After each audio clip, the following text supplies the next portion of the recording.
канале Need for Travel. Мы около 5 недель сидели дома, и сегодня мы впервые выйдем на велосипедах. Впервые пересечем черту забора нашего гестхауса.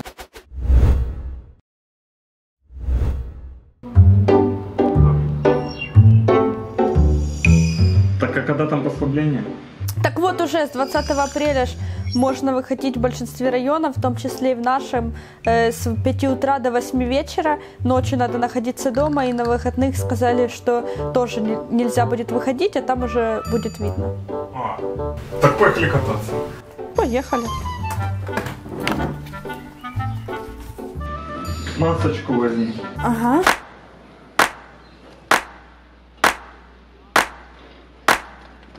Свобода, свобода! Я забыл, по какой стороне ехать.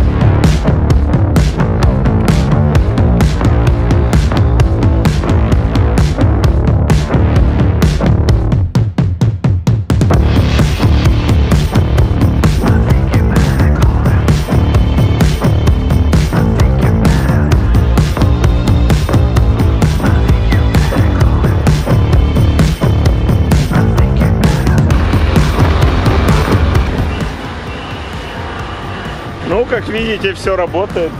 Магазин работает, машины ездят, как ни в чем не бывало. Хотя вроде чуть меньше стало. Что скажешь? Да, чуть-чуть меньше.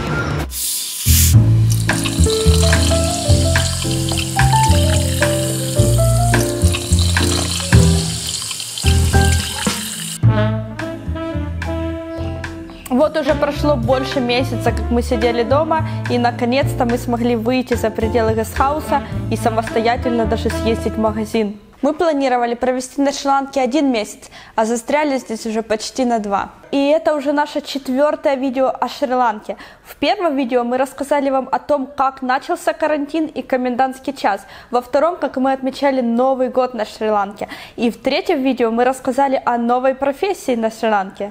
Какосъемник. Представляешь, мы уже месяц сидим дома на карантине. Ого, месяц. Ну, я, честно говоря, еще посидел месяцок. То еще кучу фотографий обрабатывать, кучу видео монтировать. В первом видео о Шри-Ланке мы рассказали вам только о первых днях карантина и комендантском часе. Теперь, уже как профессионалы, мы можем рассказать, каково это находиться 24 часа в сутки в одном доме. Как мы говорили в прошлом видео, комендантский час на Шри-Ланке ввели 20 марта. Нельзя было выходить на улицу чаще, чем раз в 3 дня. И то не во всех районах. Мы тогда закупились на 3 дня продуктами и были без понятия, сколько это продлится. Через 3 дня мы планировали выйти в магазин за продуктами, но хозяева нашего гестхауса сказали, что из одного дома рекомендуется, чтобы выходило не больше 1-2 людей. Естественно, мы остались дома, и они нам купили все необходимое. И, кстати, мы не пожалели, что мы не вышли в магазин, потому что те люди, которые выходили, по несколько часов провели просто в очередях. Некоторые очереди длились 5-6 часов, просто чтобы попасть в магазин. Естественно, люди все стояли в масках и на расстоянии 1-2 метра друг от друга. Примерно через неделю после комендантского часа приехал какой-то ланкиец из Индии, пошел в мечеть и там заразил всех. Из-за него закрыли все село. А в Индии били даже палками за то, что люди ходят в мечеть во время карантина. Почему мы решили остаться на Шри-Ланке во время карантина? Этот вопрос задают нам чаще всего, потому что по всему миру украинцы записывают видео президенту, чтобы их забрали домой, эвакуировали или прислали хотя бы спецрейс, а мы решили переждать карантин здесь. Когда мы услышали обращение украинского президента о том, что границы закрываются, мы поняли, что у нас есть всего 3 дня. Самые оптимальные билеты на тот момент стоили $550 за одного человека без учета велосипеда. При этом нам нужно еще почти сутки, чтобы вернуться в аэропорт. Мы решили обдумать все и позавтракать. Пока позавтракали, билеты уже стоили $750. Тогда мы решили полностью пересмотреть всю ситуацию и в итоге остались на Шри-Ланке. После Шри-Ланки мы не планировали возвращаться в Украину. Нам прежде всего нужно попасть во Вьетнам, где мы жили и работали эти 2 года. И, естественно, там остались все наши вещи и даже некоторые документы. Но месяц назад Вьетнам тоже начал закрывать границы, и сейчас попасть туда практически невозможно, даже несмотря на то, что у нас есть карты резидента. Даже были случаи, что самолеты, летящие во Вьетнам, разворачивали прямо во время перелета, и они летели назад в те места, откуда они вылетели. Третьей причиной оказалось то, что мы просто можем привезти коронавирус в Украину. Вы представляете, 1000 украинцев на то время возвращалось в Украину. И не только украинцев, просто в аэропорту куча народа. Естественно, большой шанс подцепить заразу.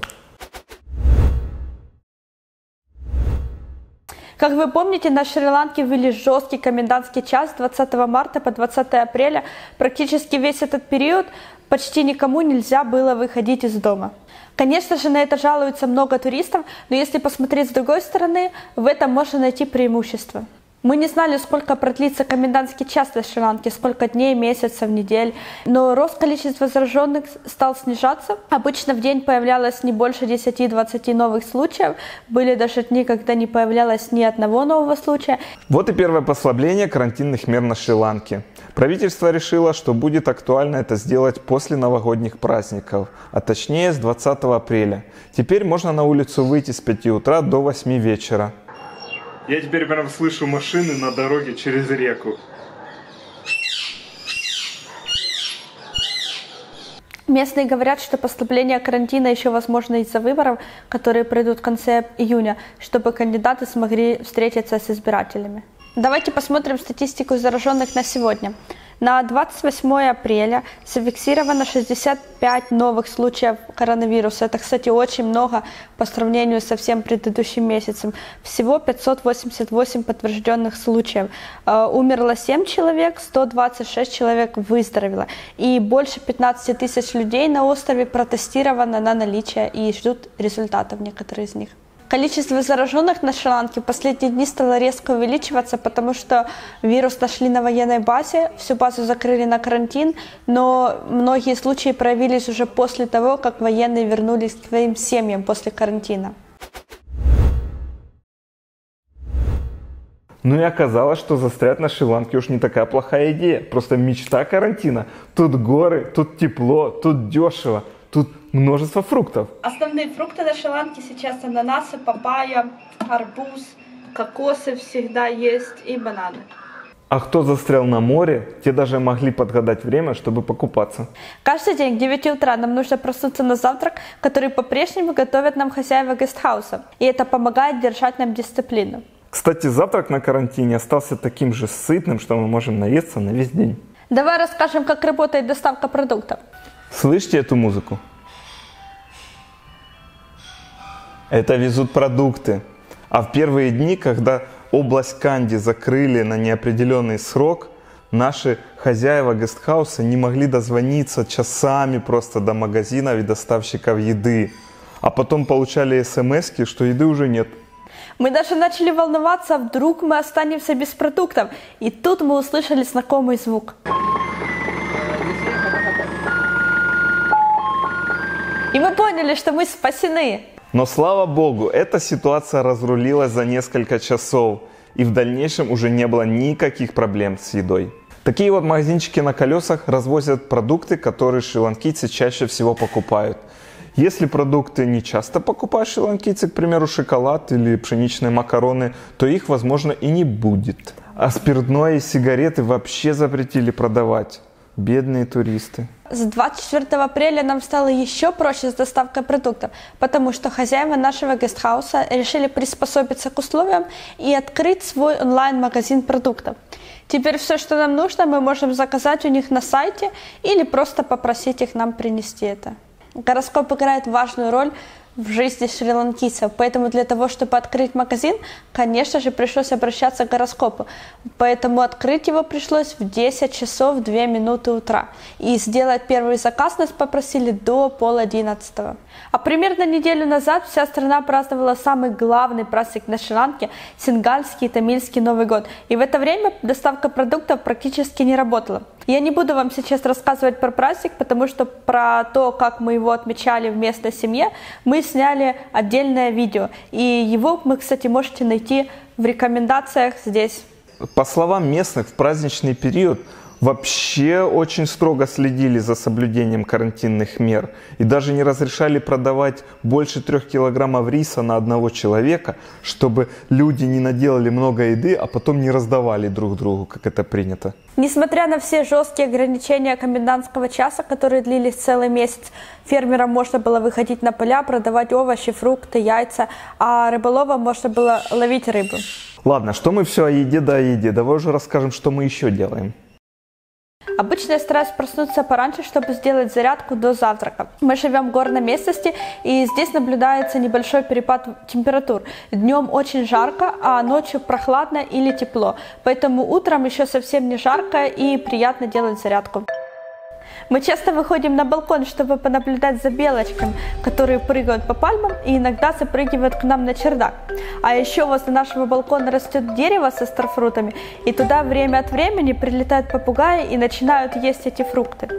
Хорошо, что еще обезьяны сюда к нам не приходят. У нас во дворе растут пальмы, старфруты и манговые деревья, поэтому если птицы не съедают фрукты, то мы можем ими полакомиться. О, как горячо! Дрон — наше спасение, с ним мы выходим гулять даже на карантине. Да, тут я не попадал в слова.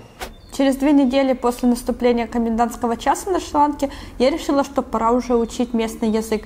И хозяин нашего гестхауса дал мне книжку для 1 класса. Это его книжка для международных школ, по которой я могла бы выучить самые простые слова и буквы на сингальском. Самое сложное – это сингальский алфавит. Я уже выучила, как говорить цифры от 1 до 10, и теперь я потренируюсь их написать. Большую часть времени мы занимаемся контентом. Наконец-то у нас появилось время заниматься сайтом и YouTube-каналом. Раньше я думала, хорошо было бы написать по поводу этой темы. И мне приходилось записывать в блокнот, потому что времени не было. И сейчас, наконец-то, это время появилось. И самыми популярными темами оказались статьи об эвакуации участников из разных стран мира. Кстати, ссылка на блог есть в описании. Чтобы сделать ролик на YouTube, нам нужно сначала написать сценарий, потом записать видео и звук, пока не стемнело и не пошел дождь. Да, в начале апреля начался сезон дождей, и теперь каждый день после обеда идет дождь. И если мы все-таки сможем продолжить велопоход, то нам придется рано вставать, чтобы не попасть под дождь. Конечно же, одной из самых уязвимых оказалась сфера туризма на Шри-Ланке, которая, кстати, является одним из главных источников дохода для страны. Потому что аэропорт работает только на вылет, новых туристов нету, и гестхаусы могут обслуживать только тех иностранных туристов, которые прилетели сюда еще до карантина. Но и в этом есть и позитивное звено. Так как шри-ланкийцы понимают, что иностранцы не могли сюда попасть в течение предыдущего месяца, то, скорее всего, у них нет вируса, и их, скорее всего, не нужно бояться. Поэтому, когда мы выезжали сегодня покататься на велосипедах, нам уже никто не кричал «Корона». Когда мы сообщили хозяевам нашего гестхауса о своем намерении прокатиться в свободные часы, они стали волноваться, говорят, что если вы куда-то там поедете далеко и полиция вас увидит, то они могут посадить вас на 2-недельный карантин просто так, потому что вы туристы. Хорошая новость для тех, кто хочет вернуться в Украину.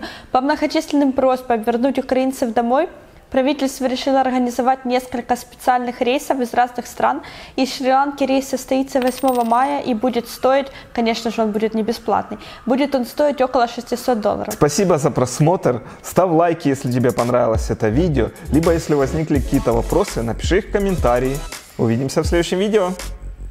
Либо просто задавайте комментарии. Задавайте комментарии.